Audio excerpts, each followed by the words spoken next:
لیکن رمضان المبارک کے شروع ہونے سے پہلے ہمیں رمضان المبارک کی فضیلتوں اور برکتوں سے کیسے فائدہ اٹھانا ہے، اس کے لیے کچھ پلاننگ، منصوبہ بندی اور کچھ تیاریوں کی ضرورت ہے۔ اور دیکھو، جو کام جتنا اہم ہوتا ہے، جتنا بڑا ہوتا ہے، اس کام کو کرنے کے لیے پہلے سے پلاننگ کی جاتی ہے، پہلے سے تیاری کی جاتی ہے۔ فرض کریں کسی شخص کے وہاں شادی کا بڑا پروگرام ہو، تقریباً 10,000 لوگوں کا وہ آنے کا انتظام اس نے کیا، تو میں یہ سمجھتا ہوں کہ جس انسان کے یہاں شادی کا 10,000 لوگوں کا کھانا ہو، وہ کم سے کم 1 مہینہ پہلے اپنی شادی کی تیاریاں شروع کر دیتا ہے، پلاننگ اور منصوبہ بندی شروع کر دیتا ہے۔ مجھے گارڈن کون سا کرنا ہے، اس گارڈن میں 10,000 لوگ کھانا کھا سکیں گے، بنوانے والے کون ہیں، کن سے بنوانا ہے۔ ایسا تو نہیں کہ جن تاریخوں میں مجھے پروگرام کرنا ہے تاریخ بک ہو، گارڈن نہ ملے یا کھانا بنانے والے نہ ملے، کون کون سے کھانا پکوانا ہے، بنوانا ہے، کس کس کو بلانا ہے، سارے جھمیلے، سارے مسائل ہیں۔ تو کم سے کم پہلے سے ہوتی ہے، لیکن میں کم سے کم سمجھانے کے لیے کہہ رہا ہوں کہ 1 مہینہ پہلے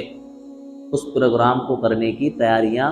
کرنا پڑتی ہیں، اس کے لیے منصوبہ بنانا پڑتا ہے، پلاننگ کرنا پڑتی ہے۔ تو ایسے ہی اگر ہم یہ چاہتے ہیں کہ ہمارا رمضان المبارک کا مہینہ جو کہ خیروں اور برکتوں والا مہینہ ہے، اس مہینے کی تمام تر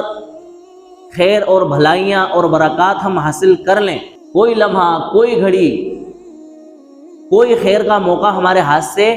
نہ جانے پائے اس مہینے کے اندر، تو اس کے لیے ہمیں پہلے سے منصوبہ بندی کرنا پڑے گی، تیاری کرنا پڑے گی، پلاننگ کرنا پڑے گی۔ سب سے پہلے تو یہ ہے کہ پیارے آقا مدنی محمد عربی صلی اللہ علیہ وسلم رجب کا چاند دیکھنے کے بعد ہی رمضان مبارک کے لیے تیار ہو جاتے تھے، اللہ تعالیٰ سے دعا کیا کرتے تھے، اللہم بارک لنا فی رجب و شعبان، اے اللہ ہمارے لیے رجب اور شعبان کے مہینے میں برکت دے دے، یعنی ہماری زندگی کو دراز کر دے۔ ایسا نہ ہو کہ رمضان آ رہا ہے اور ہمیں موقع نہ ملے اور ہم اس دنیا سے چلے جائیں۔ اس لیے ہماری زندگی میں اور ہماری عمر میں کیا دے دے؟ برکت دے دے، ہماری صحت میں برکت دے دے۔ ایسا ہے کہ بھئی انسان زندہ ہے لیکن پتہ یہ چلا کہ رمضان سے پہلے بیمار ہو گیا، تو وہ رمضان کی نعمتوں سے، رمضان کی رحمتوں سے، رمضان کی برکتوں سے فائدہ نہیں اٹھا پائے گا، بیمار ہے، کیسے فائدہ اٹھائے گا؟ اللہ کے رسول صلی اللہ علیہ وسلم نے دعا کی، اللہم بارک لنا، اے اللہ رجب میں اور شعبان کے مہینے میں ہماری عمر میں بھی برکت دے اور ہماری صحت میں بھی برکت دے۔ اللہ کے رسول نے یہ دعا مانگ کے ہمیں مانگنے کا طریقہ سکھلایا کہ ہم اللہ تعالیٰ سے مانگیں، اے اللہ ہمیں آپ رمضان المبارک کے مہینے تک پہنچائیں تو آپ ہماری اس زندگی کے اندر اور صحت کے اندر برکت دیں، تاکہ ہم رمضان مبارک کو عافیت کے ساتھ، خیر کے ساتھ، بھلائی کے ساتھ کیا کر سکیں؟ گزار سکیں۔ کہ اللہ